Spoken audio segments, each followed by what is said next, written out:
going on, guys? JSGC here, and we are here for another Manchester City transfer update. Massive update. So much has been happening. We had to do 2 videos yesterday, and there's a lot happening since then as well. Probably been the busiest day for Manchester City, and we didn't even sign anybody yesterday. So before I do crack on with this video, make sure, like always, if you want to stay up to date every single day with all the latest Manchester City transfer news throughout this summer transfer window, then do subscribe to my channel. On that big push now to 32,000 subscribers.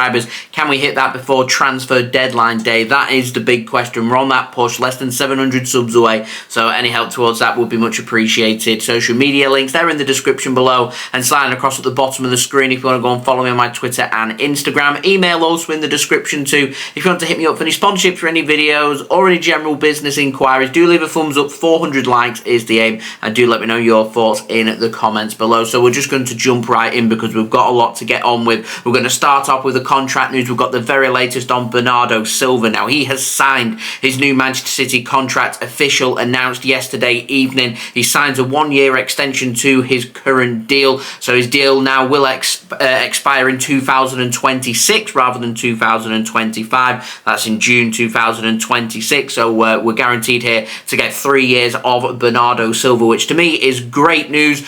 Big congratulations there to Bernardo Silva. He's been one of Man City's most prominent, most consistent, most reliable players that we've had over the years. He's a brilliant player, and I'm delighted to be keeping Bernardo for at least an extra year. Now, some reports were going around about the details of the contract and release clauses. Reports in Spain were saying the release clause in his new contract could be worth as little as £35 million. La Liga sources, not very reliable, in particular when they're trying to push for a player to come to La Liga from a different league. They tend to start reporting a load of nonsense, so I don't really listen to what they're saying, because a lot of what they're saying is just fabricated stuff to try and put pressure onto clubs to sell their players to clubs in Spain. It's strange, very odd. Anyway, Matteo Moretto over in Italy has reported that Bernardo Silva's contract will have a release clause. Of course, not going to be active this summer with only a few days left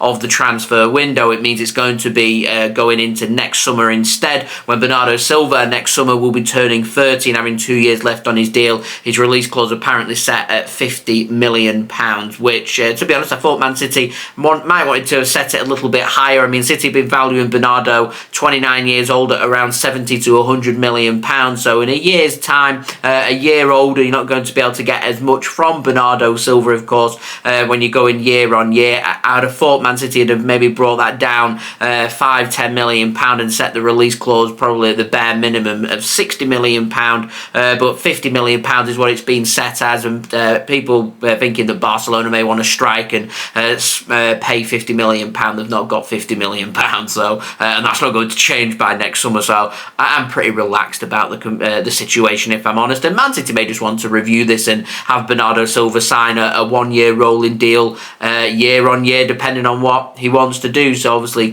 wanting to commit at least for the next season with Man City, which is, in my opinion, good news, and I'm sure he'll get a nice pay rise from that as well.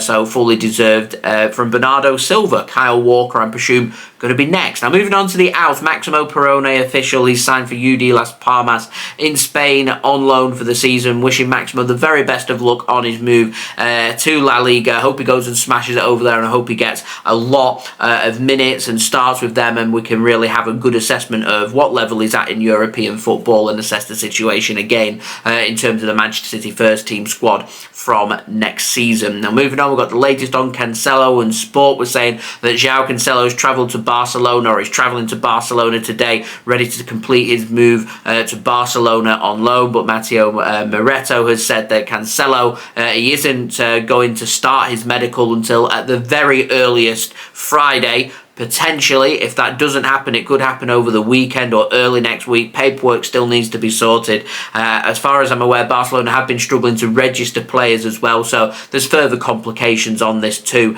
So it's expected, rather than this week for that signing to go through, it could well be next week.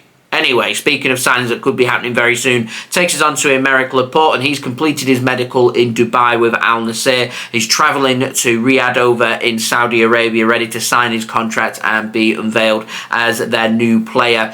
He is going to sign for them for just short of £24 million, according to Sports Witness, and Foot Mercato has said that he's travelled to Saudi Arabia. Laporte's now in Saudi Arabia. He's signed his contract. Medical has been complete. We are just waiting for the official transfer to be announced. Aymeric Laporte posted an emotional farewell on Twitter yesterday to Manchester City as well. Tears in the eyes, I'm sure, of a lot of Manchester City fans, me included.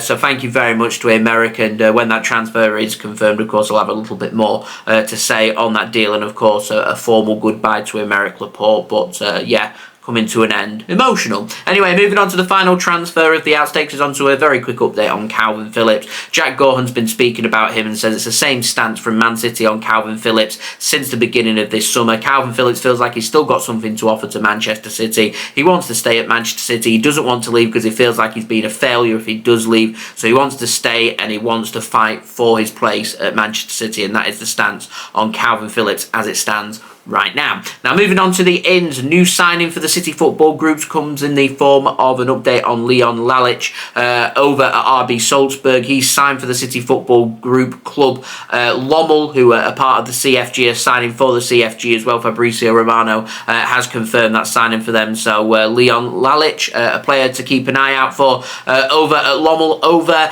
in Belgium. Now, moving on, we've got the latest on Dani Olmo, and Dani Olmo will not be signing for Manchester City this summer. RB Leipzig sporting director has confirmed Dani Olmo will not be leaving their club this summer, no matter what. Ends all speculation. That signing is not happening. But moving on to a signing that could well happen, takes us on to an update on Eberechi Eze, and Jack Gohan has said that Man City are indeed interested in Eze, but have yet to formalise anything past interest at this moment in time. No talks, no discussions as of yet, just interest. If that does change, of course, I will let you guys know. But Jack Gohan says that Crystal Palace are valuing Eze at around £70 million rather than £90 million, and the Evening Standard have been reporting saying that Manchester City are going to ask Crystal Palace very soon how much they want for Eze. Apparently Crystal Palace are going to say at the bare minimum they're looking for £70 million.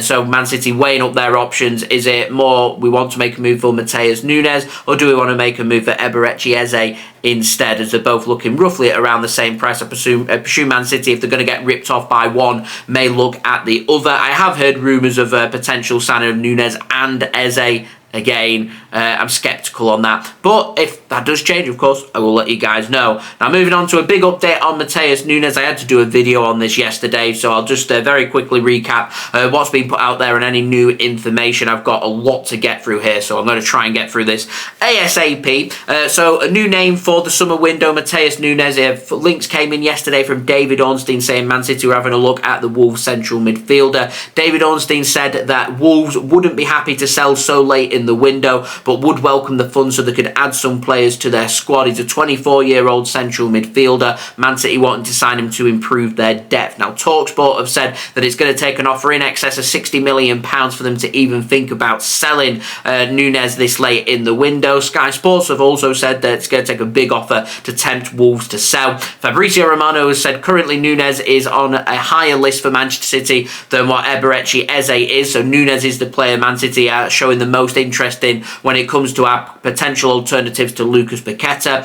Fabrizio Romano has said that personal terms have been agreed between Nunes and Manchester City, and Man City are preparing a bid of €50 million plus add-ons to Wolves. Mike Manet had said that no official bid was in from Manchester City, but Wolves' stance is that they don't want to sell unless a significant bid does come in. Fabrizio Romano then went on to say that Man City were pushing hard to try and get this deal sorted ASAP, with City wanting an agreement in place in the next 48 hours to get this sorted, either tomorrow or this weekend, potentially early next week at the very latest. The Telegraph was saying then that City had made a bid worth £47 million plus £8 million in add-ons to Wolves. Wolves have rejected that offer immediately, saying that doesn't meet anywhere near their value for Nunes. The Telegraph was saying that Manchester City were ready in another bid, and then Mike Manet has said that Manchester City, if Wolves aren't going to accept what City valued Nunes at, then Man City City are prepared to walk away, which is why they're asking the question of Eze and seeing which one may be the more affordable option for Manchester City. It's an ever-changing situation. When I do get the latest news, of course, I will keep you guys up to date. So Matheus Nunes, let me know your thoughts in the comments below. Now, moving on to another transfer, Florian Wirtz. Jack Gohan's been speaking about him and says that he wants to stay at Bayer Leverkusen. So that's seemingly ending all interest on Man City with Florian Wirtz. It is very much looking like an option of Nunes and or Eze at this moment in time. Now, moving on to the final transfer, a very quick update on Jeremy Doku. Jack Gohan has said that Jeremy Doku has been at the City Football Academy, completed his medical and been shown around. Sacha Tavali over in Belgium has said that Doku has now officially signed his Manchester City contract. The medical has been complete, signed on a 5-year deal. He's going to sign for a deal worth £55 million. No bonuses, no add-ons, just yearly instalments to break the money down for City to get a good deal, and of course Stade Rennais to get a good deal too. I'm expecting that to be made official, if it's not today, certainly tomorrow, so he's ready in time for the Sheffield United game. So there we go, and breathe. Daily transfer update sorted. Any more news, of course, I'll be back again later on today. If not, then I'll be back again tomorrow for another daily Manchester City transfer update. So if you want to stay up to date first and fast every single day here on YouTube with all the latest Manchester City transfer news throughout the remainder of this summer transfer window, subscribe to my channel. It is free. Press that red button, press the bell and put your push notifications on. Social media links, they're in the description below and sliding across at the bottom of the screen if you want to go and follow me on my Twitter and Instagram. Email also in the description too if you want to hit me up for any sponsorship for any videos or any general business inquiries. TikTok link also in the description if you want to go and follow me on there. Do leave a thumbs up. 400 likes is the aim. Any help towards that will be much appreciated. And finally, do let me know your thoughts, what you make of these transfers in the comments below, and I'll see you all again real soon for the next Manchester City transfer video. So I've been JSGC. Thank you everyone for watching. I hope everyone is safe and well. Peace. Ciao for now.